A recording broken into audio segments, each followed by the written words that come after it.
Sanibonani, igama lami ngu-Amathile. Sizokwenza ama-conic sections wama-hyperbolas owesithathu. Ithi sibone ukuthi singathi ukwenza ama-parabola athe ukuba nzinyana wama-graph. Asithi lana ngine-hyperbola. I-hyperbola enginayo asithi bracket asithi ngino-x asusa u-1 squared divide ngo-16 asusa u-y ohlanganiswe no-1 squared azodivide ngo-4 bese kulingana no-1. Manje into yokuqala ukuthi lena i-hyperbola. Kubonisa imibala ezayo ngizokwenza izibonelo la amaphoyinti.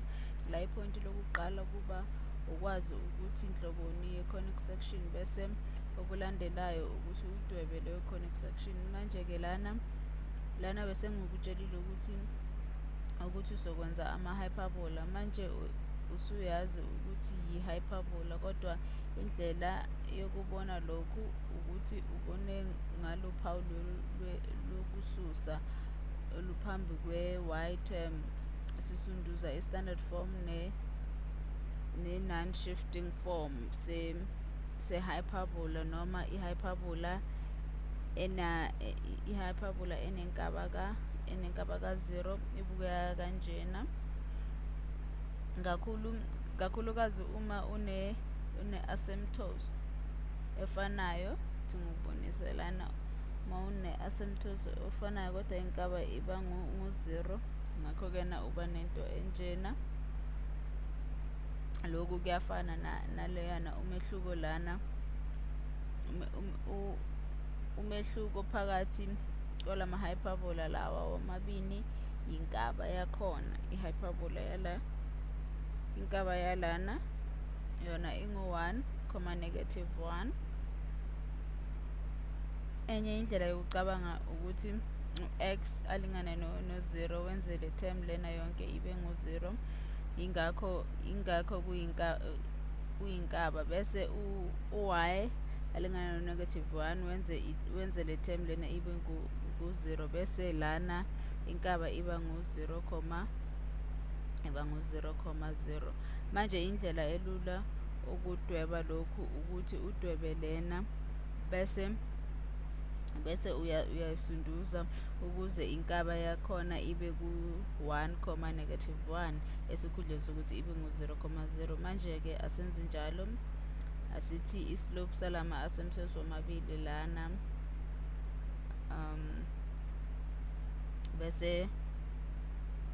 bese-ke singasunduza lawo ma-slope lawo afaneleke kule hyperbola lena. Uma senza le asixazulule u-y, uma senza lena asixazulule u-y. Engithanda ukwenza njalo uma ngidweba i-hyperbola ukuthi ngiqale ngixazulule u-y. Ngakho-ke lokhu kuzolingana no-x squared udivide ngo-16 hlanganiswe no-1, bese-ke lana bese ngizoba no-y squared. Ngizoba no-y squared lana olingana no-x squared. Lona uzolingana no-x squared ngoba ama-negative terms ayasusana, uzolingana no-x squared over 4 osusa u-4. Bese-ke lana ngisala no-y olingana no plus minus i-square root sika-x squared odivide ngo-4 osusa u-4. Bese ukuthola i-asymptotes ukuthi ucabange ukuthi kwenzekani uma u-x afinyelela ku-plus minus infinity. U-x uba positive kakhulu noma u-x uba negative kakhulu. Futhi sesikwenzile kaningi lokhu, futhi ngiyacabanga ukuthi lokhu kubalulekile kunokubeka nje ekhanda iformula ngoba ikunika ulwazi lokuthi abuyaphi lama asymptotes. Ngakho-ke nalana uma uthi u-x makafinyelela ku-plus minus infinity, u-y ucishe alingane nani-ke yena uma u-x afinyelela ku-plus minus infinity. Futhi-ke nale term lena iyona ezodlala indima enkulu kunalena. Lena iba yinani elikhulu kakhulu bese lena iba yinani nje le round off. Uma uthatha square root salokhu kuzoba kukhulu kakhulu. Manje-ke njengoba ufinyelela ku-plus minus infinity, y uzocishe alingana no-plus minus i-square root sika-x squared odivide ngo-4 okuzocishe kulingane no-plus minus x odivide ngo-2 noma u-half noma u-1 over 2x. Manje-ke masenze njalo asidwebe ama-asymptotes. Khumbula lawa ama-asymptotes lana, kodwa manje inkaba yakhona ingu-1, negative 1. Manje ngizodweba lama slope abe ngu positive 1 over 2 no negative 1 over 2, kodwa azoba enkabeni yale pointi leli. Ngizowadweba ukuthi abe senkabeni yale pointi leli ngoba ngisuse ama-shifts ukuze ngithole ama-asymptotes. Ngakho-ke ithi ngidwebe ama-asymptotes wami lana, lawa ama-x-axis wami ama-asymptotes. Bese-ke sidwebe imigqa lena yama-asymptotes wethu. Kumele sithole ukuthi izoba yi-vertical hyperbola noma i-horizontal hyperbola. Ngakho-ke naleli point lokuqala leli, bese-ke lana u-1 over 2 lona chaza ukuthi uma wehla kanye uzoya esandleni sokudla kabini, noma uma ukhuphuka kanye uzoya esandleni sokudla kabini. Ngakho-ke na ipointi lesibini le-asymptotes yethu lizoba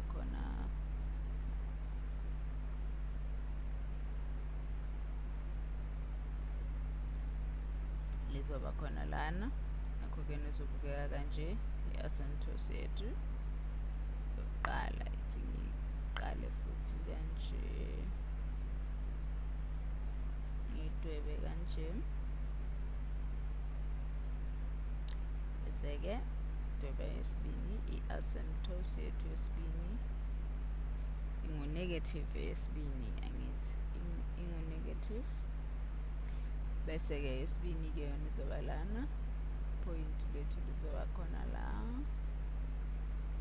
bese-ke izohamba lali ipoint lethu. Bese-ke umugqa wethu uzobukeka kanje, asymptotes yethu izobukeka njengento enje, ya, izobukeka kanjena i-asymptotes. Bese-ke indlela elula ukucabanga lokhu ukuzama ukwenza futhi singayibuka ngezindlela ezimbili lana. Uma uthatha i-square root esi-positive sizohlale singaphansi kwe-asymptotes. I-asymptotes yilento lena, kodwa sizoba ngaphansi kwayo. Lokhu kusitshela ukuthi sizoba ngaphansi kwe-asymptotes. Lokhu yiko kusho ukuthi sizoba ngaphansi kwe-asymptotes e-positive. I-square root siphinde sibe phezu kwe-square root esi-negative. Manje sizobe silapha noma silaphayana. Ngiyazi ngoba izoba ngaphansi kune-square root, izoba ngaphansi kune-square root esi-negative, kodwa ngizoyenza ngendlela engenza ngayo kumboniso ondlule. Manje enye indlela ongayicabanga ukuthi kwenzakani uma le term le ingu-0. Ucabanga ukuthi lana uma kungu-0, le term lena ima ungu-0 kwenzakalani? Manje uma le term lena ingu-0, u-x ulingana no-1, bese uma u-x elingana no-1 lokhu kuba ngu-0, bese usala no-negative y squared over 4. Kuzomele abe ngu-1, noma lokhu kuzomele kube inani eli-negative. Manje-ke u-x ngeke akwazi ukuba ngu-1. Manje-ke u-y angaba ngu-negative 1. Asikuzame lokhu, asikuzame lokhu. Uma u-y engu-negative 1 kuba ngu-0 lapha phezulu, uzosala no, ithi sizame lokhu kubonisa ukuthi uma u-y yena engu-negative 1 ukuthi kuzokwenzakalani. Masino-y ongu-negative 1 lana sizoba, uma sixazulula lana sizoba lokhu kuzochaza ukuthi sizosala nale x term leya uma u-y wethu simenze waba ngu-negative 1. Ngakho-ke na sizosala no-x osusa u-1 squared odivide ngo-16 olingana no-1. Ngakho-ke na lana bese lokhu uma sifaka i-square root sakhona, lokhu siyazi ukuthi i-square root sika-16 sona singu-4. Bese-ke lokhu uma usufaka i-square root, ngawithi sekubhale kanjena, uma squareile uzosala no-x ususa u-1 olingana no-plus minus 4, olingana no-plus minus 4. Bese lokhu u-x alingana no-5, u-x wethu uzolingana no-5. Bese-ke u-x lana ngoba ngu-plus minus, uma uzosusa ngalo 1 lona uzosala nobani, uzosala ngo-3. Lokho kusho ukuthi u-x wakho uzoba ngu-3. Manje ama-asymptotes wethu amabili asondele enkabeni, nawa ngu-5, negative 1 no-3, negative 1, no-3, negative 1. Asiwadwebe omabini, siwadwebe omabini-ke lana. Ngenze iphutha lana, lokhu kungu-negative 3 ngoba laphayana ngoba sisusile laphayana.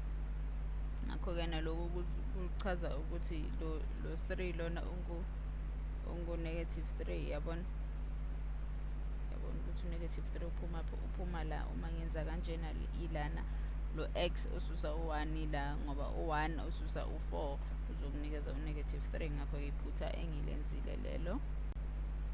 Manje-ke uma ubuka lana besiqinisile uma sithi kuzoba ngaphansi kwe-square root izoba kanje.